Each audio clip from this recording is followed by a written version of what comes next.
Well, here we go. It's the morning after the night before, second day of the build, part 2 of the fuselage construction. As you can see, I've lifted it off the board. I did drop one blooper, so you're not the only one that does it, Chris. I missed out this cross brace, which will take the bolts for the wing. And I also missed out, what else was it? Oh yes, this cross piece here. Fortunately, I realised it just after I'd finished doing the video yesterday, and I was able to put it in place and glue it without before the glue had started to go off. So we all make mistakes. It's when you learn from them that it's important. So here we go. A couple of tasks now. There are a couple of formers to add to the top, which will be the cockpit area. This is obviously the engine bay and tank area. You'll notice that the bearers are slid in but not glued, and that's because there's a difference in the bearing gap, because this is set for the smallest engine that you probably use on the model, and I'm going a couple of notches up with this FS series, one of the earlier FS OS engines. Now it has a gap here of 40 millimeters, and the gap here, let's just double check, is 30, so call it 34. So I need to obviously shave off 6 millimeters, 3 millimeters aside of these bearers to take that engine. That's the first task I'll do. Obviously I'll do that off camera. I never did find the plates for these. I'm going to put a heavier ply piece in there, and I may put some T-nuts in, retaining T-nuts, because that's how I'm going to attach the cabine struts onto here. So let's get these parts cut out and stuck in first, and then once that's done, I'll machine some of the wood off here, 6 mil, 3 mil aside, and we'll try a dry fit of the engine to make sure all is going to work before I start adding the remaining parts of this front section of the fuselage. I've now milled out the bearings. Here they are. Let's just tidy a little bit of rag off there. It's all cosmetic, it doesn't really matter, but let's keep it neat. That one. And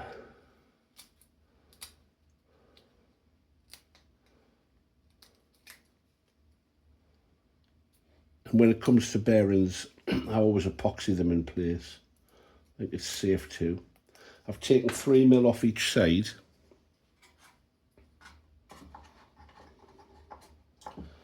Push them in place. Now let's see if this engine will fit. Of course the silencer, it won't be this silencer being used.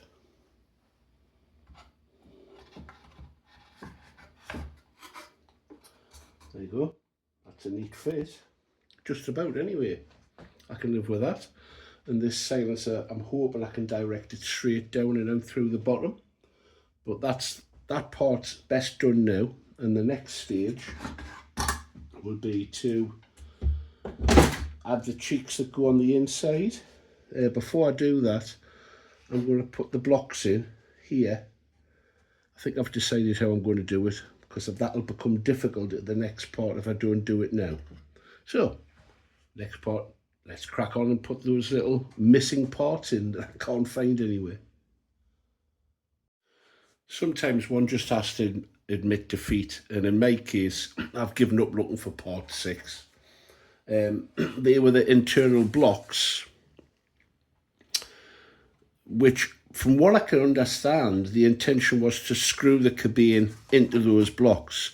I'm not happy with just doing wood screws, with the exception of this one, which goes into a hardwood block here for the undercarriage, I'll accept that. But on all the others, if you can see there, I've put the pine block in to replace the parts I can't find, and I intend on using these T-nuts and these small inobtrusive bolts with they've got an Allen key head on them, so they'll be very neat. So what I'll do is they'll be epoxied in place.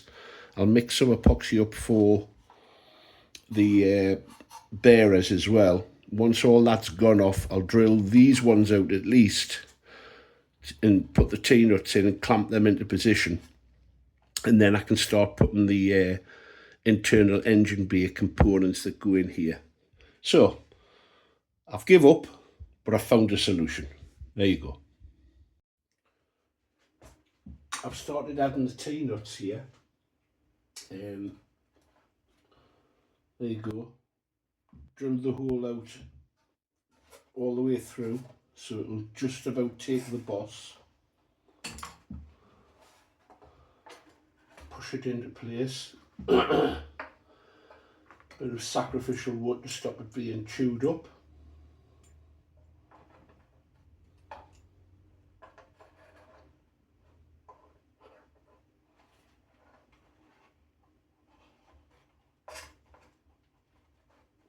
I'm using a G-clamp here to pull it in. It's not the best of G-clamps, but it'll do the job, I hope.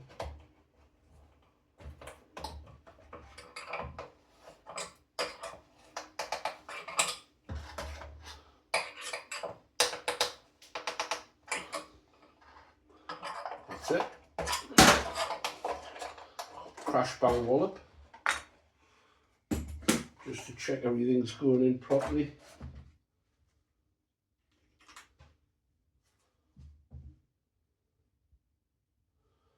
I'll run one of the, there you go, that'll do the job.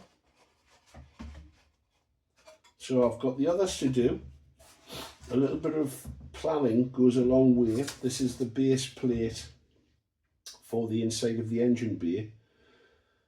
However, I'll need to find out exactly where the engine goes, because I'll need to cut out a hole for the exhaust and some drainage holes to allow for any fuel leaks to run out. Goes from the other side actually, but there you go. I'll crack on with these and then we'll start thinking about finishing this front section off, and then we look at the stick construction for the rear part of the fuselage. Well, sometimes I think you've got to think on the hoof and change plans, and one of the things I've just decided, I was going to go with wood screws in here, but it wouldn't have been as neat. I want them all the same if possible, and when I looked closely, I think the wood screws would have been going very close to the groove for the undercarriage here on this piece.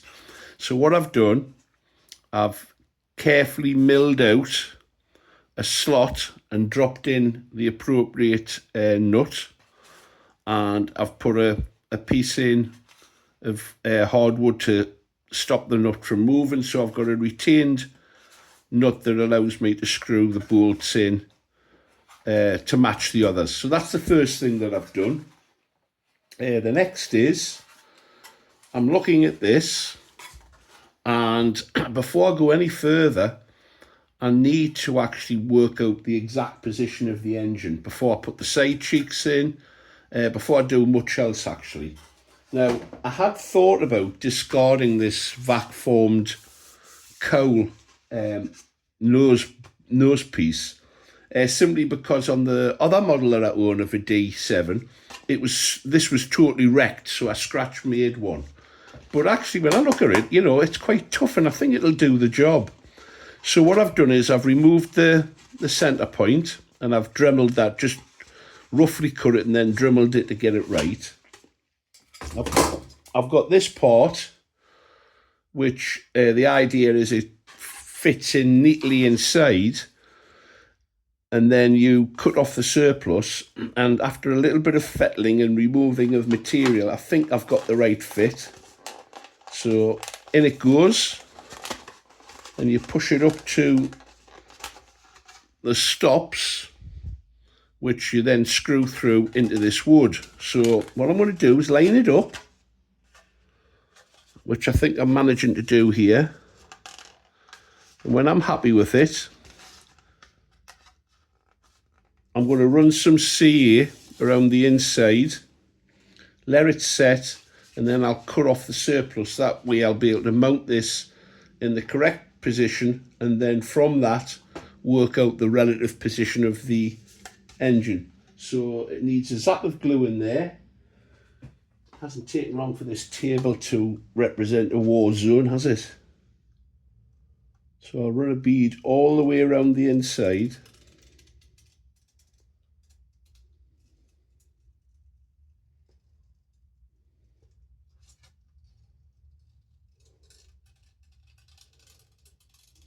These applicator nozzles are great. They make life so much easier.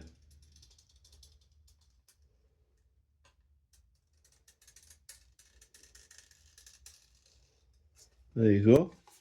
I think I could even, with a little bit of skill, manage to get some on the inside.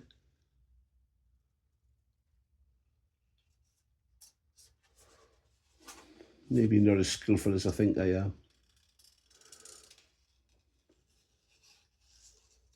And to speed the process up, I could give it a zap if I knew where it was. Oh, time to stop, Mark, and tidy this table up. When I come back, you won't recognise it. There you go, unrecognisable. The wife will think she's walked into the wrong house when she comes home. Okay, well, in the process of doing that, I've come to a decision. As this kit is no longer available, it seems a great shame not to have access to complete plans to build another if I wish to do so, or somebody else to build another. So what I think I'm going to do is I'm going to use these cutouts to make tracings of the formers, because these aren't on the plan, that I've already pushed out, and then I'll maybe get them scanned. I've got a friend who can laser cut them, and why not? It's no longer available. It's not. I don't think I'll be breaking any copyright. I've got another set of plans to build another model if I wish. Have a few DV7s or D7s. Right, put that to one side. I might as well glue these pieces in while I'm at it. That's the retaining block to hold the wing dowels, and that goes in here. I'll put some glue in there. Make sure I get it the right way. That would be silly doing it the wrong way, wouldn't it?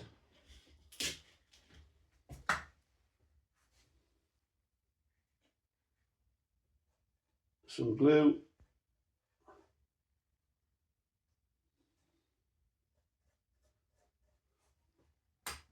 And push it in, think twice, make sure it's the right way around.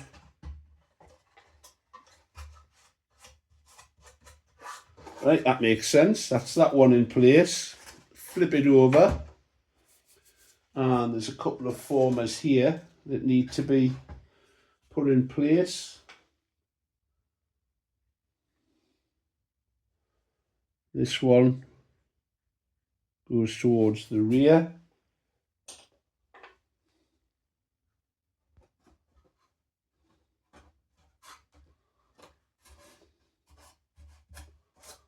That's that one, and this one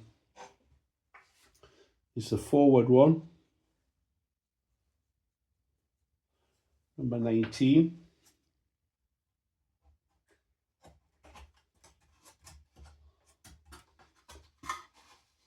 There we go.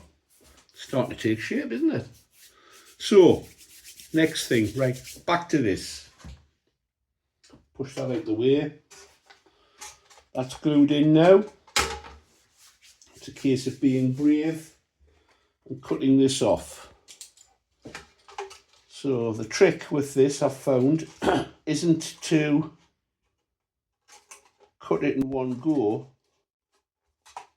it's to score it. So I'm going to put it flat and run a blade round.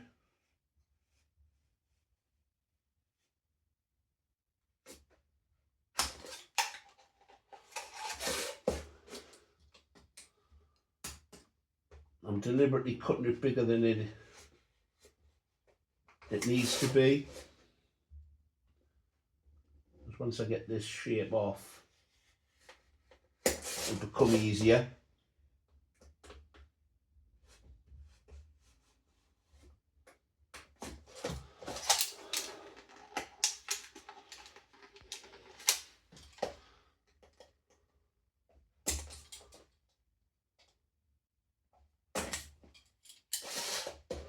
Corners are where the plastic is a little bit thicker.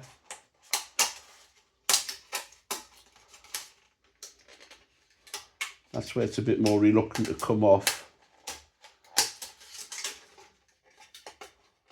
Right, so we're getting somewhere now. Now it's just a case of cutting this flush. Slowly, slowly does it. Not too much to start.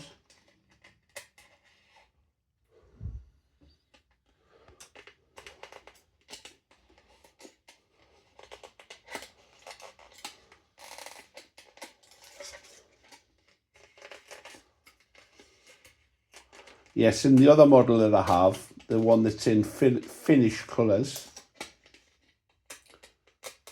the whole front cowl had just gone. There was nothing much left of it. So I was forced to scratch build it. I had considered doing the same here, but second thought, you know, there's nothing wrong with this.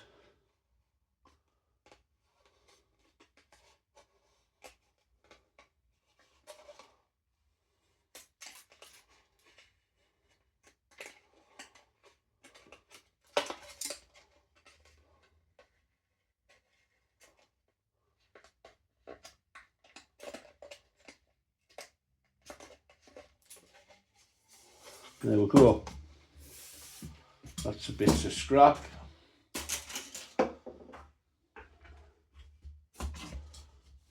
Get this back in. Now that should fit on the front. Obviously it hasn't been sanded yet. It will be. And I'm going to try, I've got a feeling the engine will need to have a cutout here. In fact, I'm certain it will.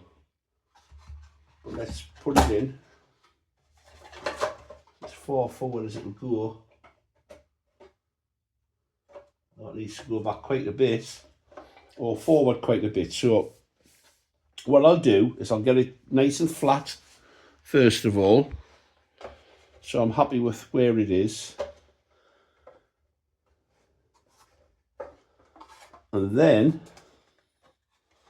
a little bit of jiggery pokery.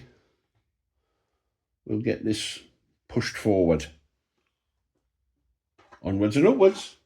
I hope you can see clearly, that's now cleaned up nicely, that this part here is preventing the engine going forward, and it's all part of the valve gear on the top of the four-stroke.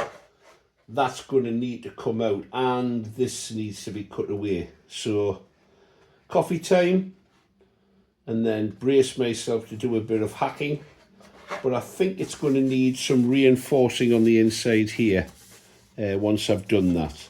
But let's get a cup of coffee, and then when I feel ready for it, let's crack back on with this. And there we can see the engine installation, and of note, the silencer is totally enclosed. It'll come out the bottom, which I'm really chuffed at. And this front piece sort of fits on there. That looks cool. And obviously I'll have to make some dummy engines to come back here, as they were the norm in the D7. I haven't got any T-nuts to bolt the engine in, but I'll drill it through ready. At least I know where everything goes, and I can then push ahead and put the cheeks on and so on. So this front section is really nearing completion, so it's time to crack on and do the rear stick and glue part of the fuselage. Well, there's as far as I think I need to go with this up to now. Obviously no decking in place and no platforms in here, but that's the basic front structure. I haven't obviously got any plating underneath here either, but the cheeks have been added on the inside. It still needs to be drilled out for the actual engine, but the position's been marked.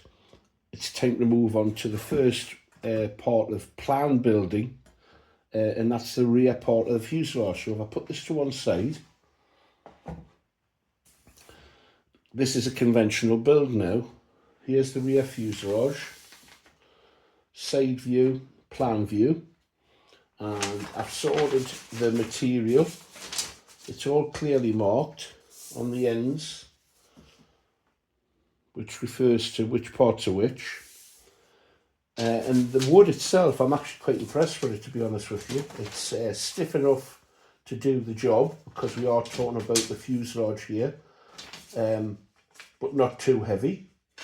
What I'm going to do is actually grade it.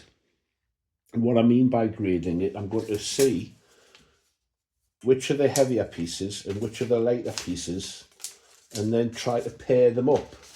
Because what you want is you want similar strengths of wood on both sides, otherwise it'll become very apparent when you try to pull them together that you'll end up with a bow.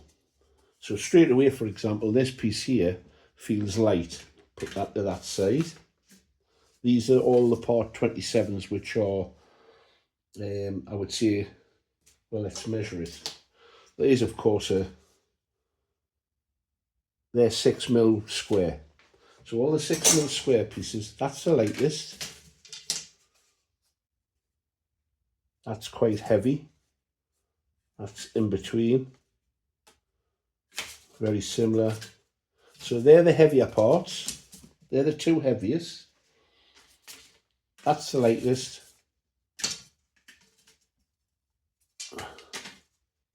That's the next lightest. I'll bet I'm fairly accurate. Let's start cutting some wood. I've put a piece of food wrap down just to preserve the plan as much as I can. I hope I've got everything to hand. And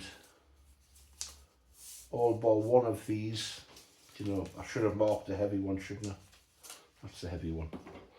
All weigh the same, so I'm not concerned about that too much.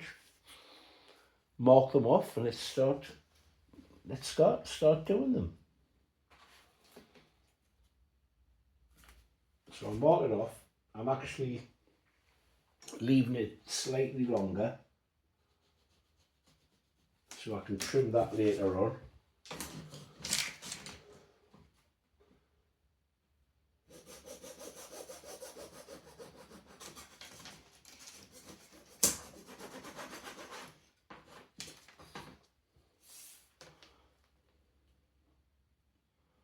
And I'll just pin it in position.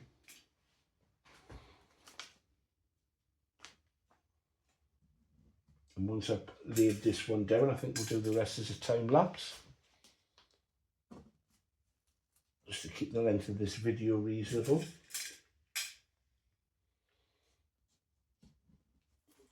And I'm avoiding putting pins through the wood, because that's only going to weaken it. I'm sort of pinching it between.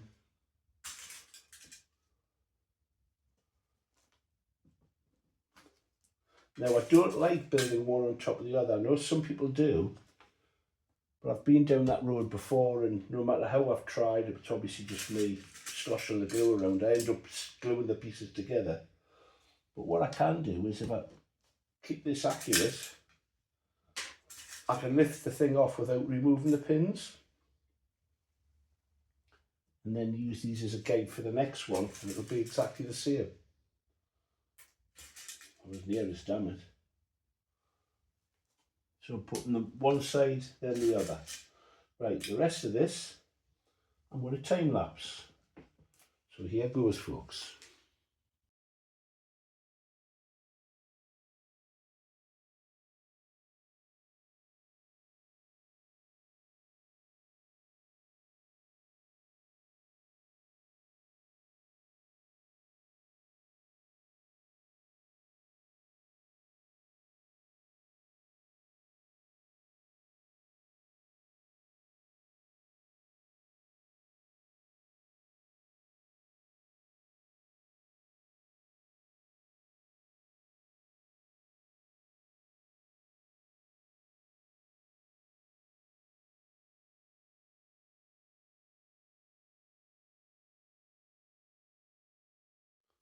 Well, there we have it. All made before 8 o'clock this morning. Time for breakfast. Leave that to dry a few hours. Do the other side, and then we'll think about putting them together. Here goes. Both the glue and stick sections of the fuselage have now been made and had time to dry. And what I've done is I've drawn a line on the board that I'm going to outline with pins, and that will become the datum for the solid front part of the fuselage and this stick section to line up, and then I'll glue them one side together, and then of course I'll repeat for the other side, and then hopefully everything will be nice and square and we can line up the trailing edge. So all I'm doing is pinning along this straight edge so that the fuselage sits in the right location, and then I'm going to apply some glue. Now, do I use white glue, which would be a sensible choice, I'm sure, or do I go with super glue, CA, but use a thick variety that's used for joinery? I think I might go with the CA because it will hold its position better.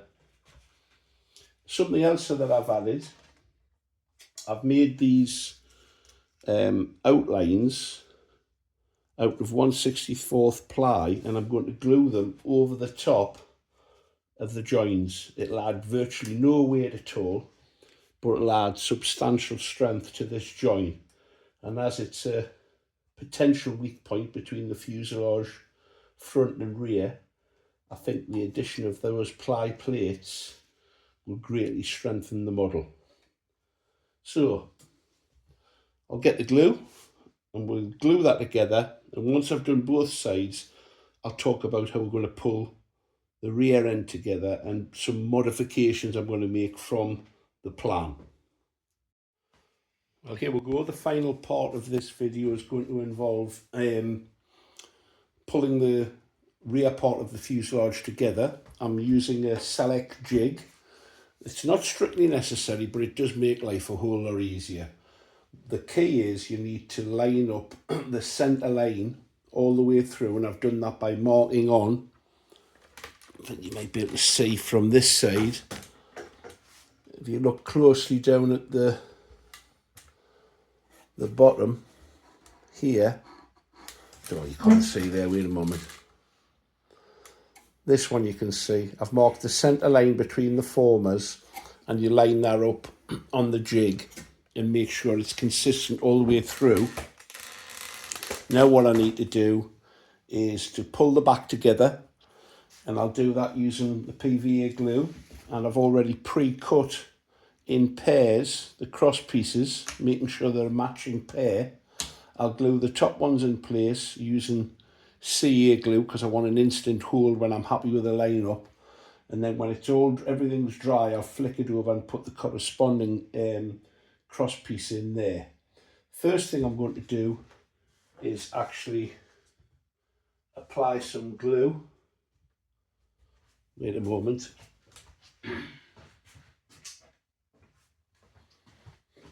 Sorry, need to get a brush. apply some glue to the end piece, which I've chamfered on both sides so that it pulls in neatly. Glue on there.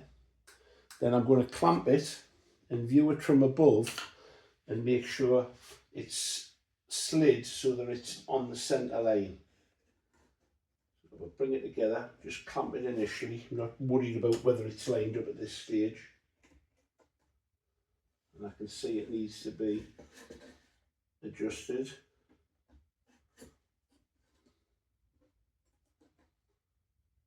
And that looks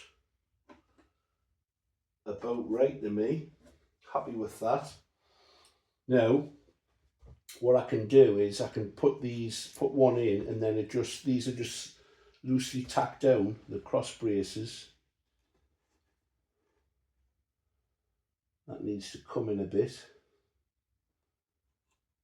So what I'll do is I'll hit them with some CA, pull them in, and I keep on checking the rear, making sure nothing's moved. Simply line this up here, get it glued on. Now I normally go belted and braces and put a little gusset in, although it's not shown on the plans, and it adds no weight really to speak of. I'll show you what I mean by that before we finish here.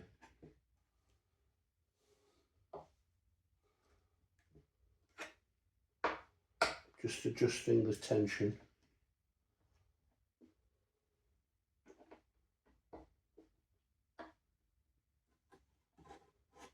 Happy with that. Now, there are 3 on this position, and one goes all the way across, another one goes underneath. I'm going to just initially put the cross one on. See, that comes out quite a bit. I need to take a little bit more wood off there because I overdid it and put the wood too far initially.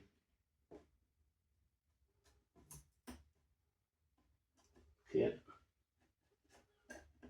happy with that.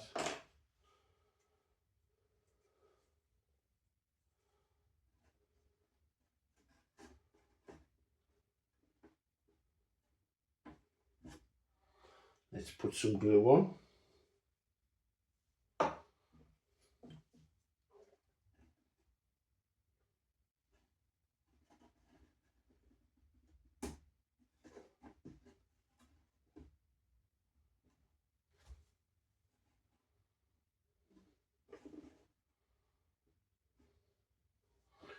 Adding a bit of CA here.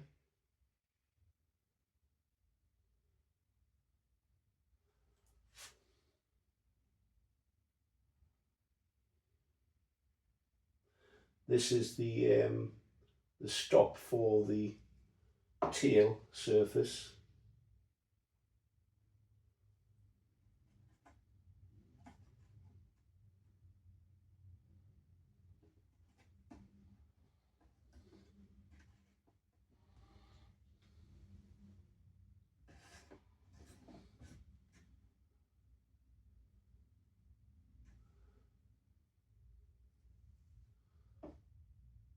Yeah, I'm still happy that's still square.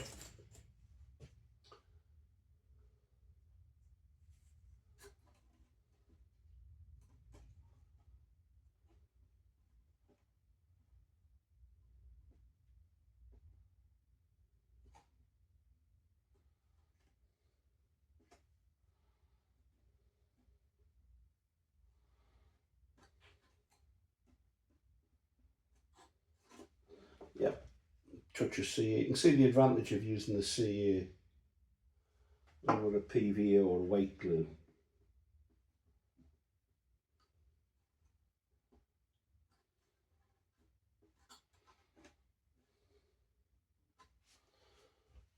Just hold it for a second or two. That obviously wasn't long enough of a second. Now, if it gets a bit problematic like this, sometimes if it doesn't take first time, it won't take. So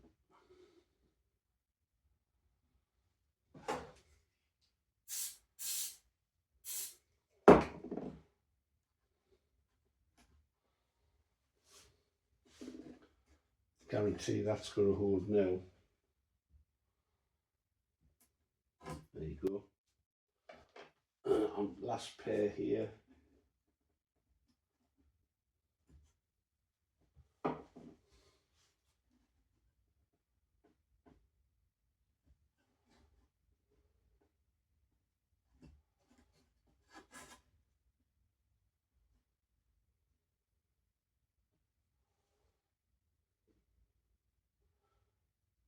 Just using the capillary action of the CA to wick into the joint here. And then push it together.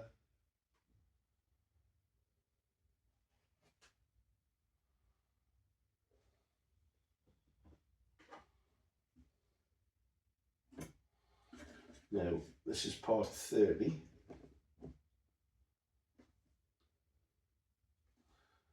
Which adds substantially to the strength.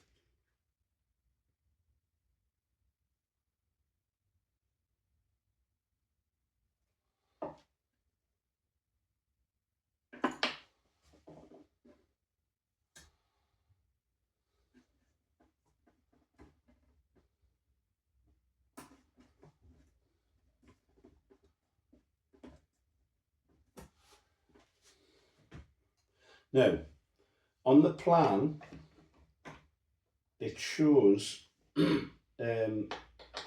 some guides for push rods. Well, on this model, I'm going to go with a pull-pull system or continual loop for both the elevator and the rudder. I just think it looks really neat, and I'd rather go with that. So what I'll do is I'll close this video here. When this dries, I'll flick it over. Well, it's dry now, isn't it? Actually, I'll flick it over and do the other side. Make sure I'm happy with all everything's square. And then on the next video, we'll finish off the fuselage. Thanks for watching. If you've stuck with me so far, you've got some stamina. Keep it up. Let's get creative. Bye now.